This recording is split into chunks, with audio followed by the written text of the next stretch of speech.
Well, hello, ladies and gentlemen, hackers and traders. My name is Dr. J, and welcome to this, the 8th in our series about building a high-frequency trading system. Today, we're going to be talking about order management.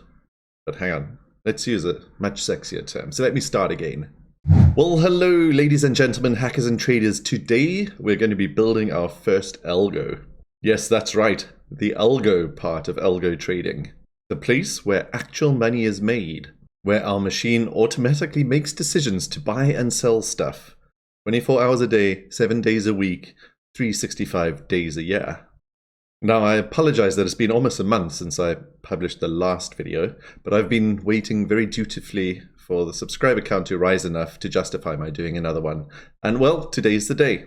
So thanks for that subscribe and for spreading the word. So let's get down to business. It's going to be big. It's going to be fun. This is Hackers and Trading. Stay tuned.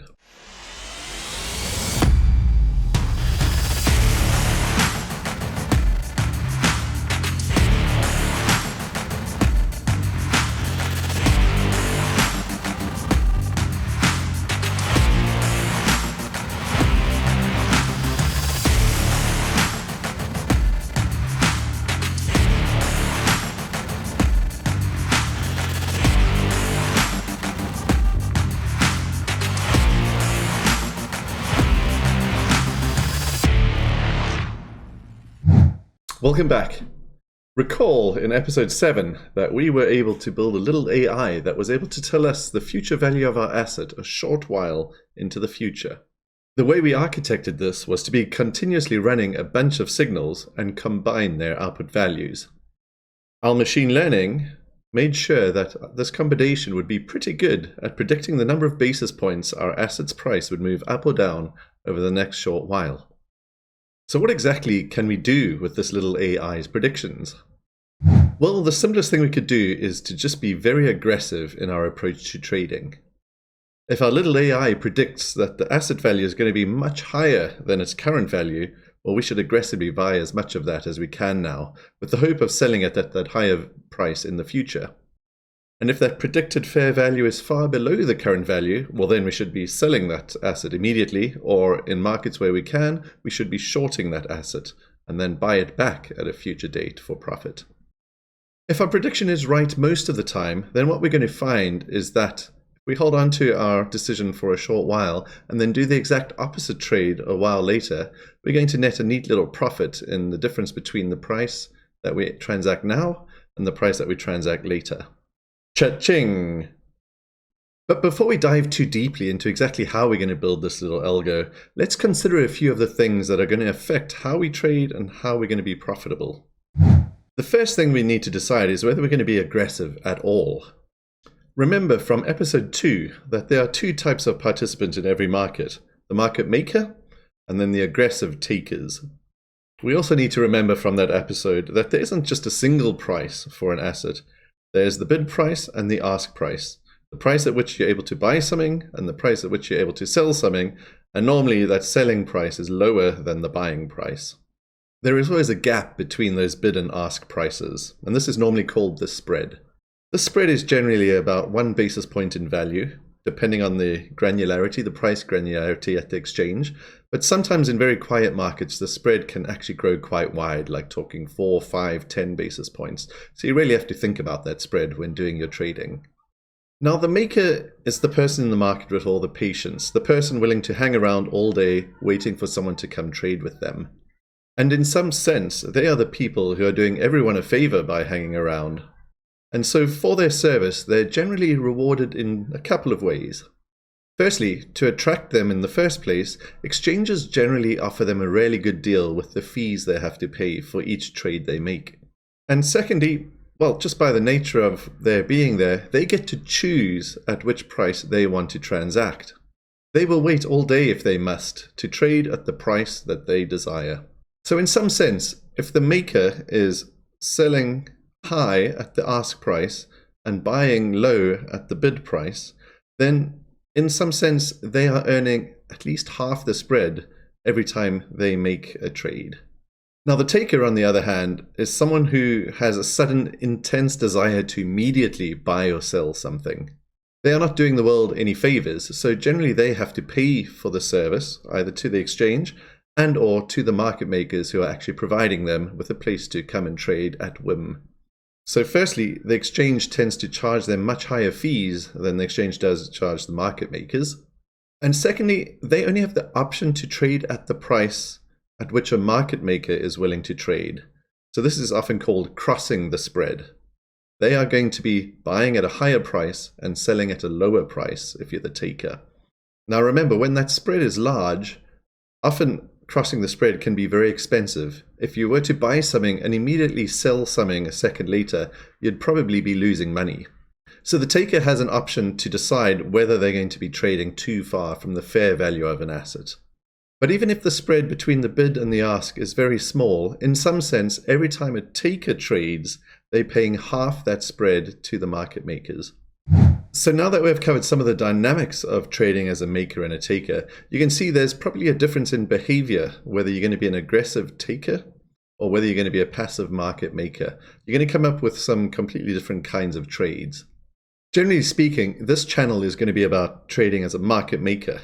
But to kick things off and to keep things simple, let's make our first algo be a very aggressive taking trade so that we can put our little AI to use. And you'll see in some later episodes that even as a passive market maker, you sometimes do need to trade very aggressively, especially if you're predicting that the market's about to turn on you and things are about to get ugly. So we're not wasting our time here. So what is the simplest aggressive trade that we can do? Well, let's walk through a simple example based on when our little AI predicts the market is going to rise substantially in the next few seconds. This means that we intend to very aggressively buy now at the current low price, and then wait a short while, and then aggressively sell again later at our predicted higher price. So the first thing you'll notice is we're going to have to pay that taker fee twice. We're going to pay it when we do the initial purchase aggressively, and then we're going to pay it again when we have to sell this asset a little later on. So you can see our fees are going to be quite important in this game. So I guess we have to work out what is the future price we think we're going to be able to sell something at. Well, we can model that future selling price quite naively by simply adding our predicted increase in market value to the current price that we can sell at. So it's going to be a fairly simple piece of math. We're going to start at the current bid price. That's a price we could sell at right now. We're going to add the amount that our AI predicted the price is going to rise up to. We're going to subtract off the fees twice, what we're going to have to pay the exchange.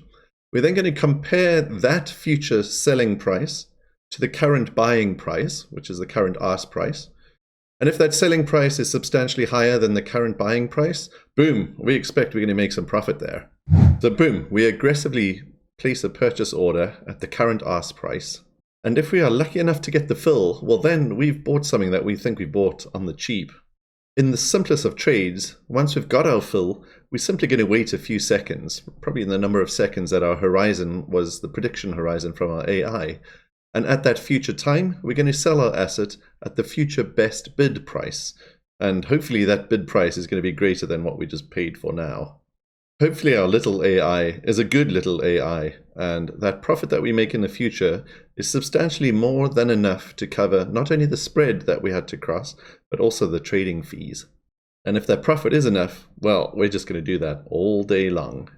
So that's it. It's a fairly simple trade, but it can be surprisingly profitable in the right conditions, in the right markets, and if you're fast enough. But mark my words, it's extremely simple considering some of the trades we're going to be talking about in the future. Even thinking about this simple trade on its own, there's so many things that we could improve it by. For example, how much should we be buying every time we place this bet? Should that bet size be related somehow to the confidence that we're predicting? Should it be related to how big our prediction is? Or should it be even related to how much wealth we currently have? Another example is, well, how long should we hold on to something once we've bought it? Should we exit immediately like we did in our simple trade, just wait a few seconds and then sell it? Or should we just keep holding on to it and only sell it when our little AI tells us the market's about to go down? Because for all we know, the market's just going to keep going up, so why sell early? Finally, should we even be aggressing on our exit leg? We're not in any hurry to get rid of this. It's just an arbitrary choice of ours to drop it into the market as fast as possible. But we know that if we were to market make that order, well, then we don't even have to pay that second fee to the exchange. Some exchanges will even give you a rebate when you do market making, so you can actually earn an extra little bit of profit. Now, you're going to find out that you're not the only one trading. So as you're racing to get that fill, that asset at a very good price, well, probably so are a lot of other people. So often you'll send in your buy order, but someone else will get there just before you, and you're not actually going to buy your asset at that super cheap price that you were hoping to. So would you want to be even more aggressive and maybe buy at even slightly higher prices so that you're more likely to get the asset you want? You'll be trading more frequently, or you'll be getting the asset more frequently, but obviously every time you sell it, you're going to have made a little less profit because you're paying slightly more than you would have liked to. Man, so much to explore, so little time. But anyway, that's all we have time for today. Make sure you stay tuned. There's going to be hundreds of episodes about future algos, future trade styles, but only if you and your friends and a whole lot of other people keep subscribing, because that way I'm going to know people actually give a damn about this stuff. I don't want to keep teaching into the void.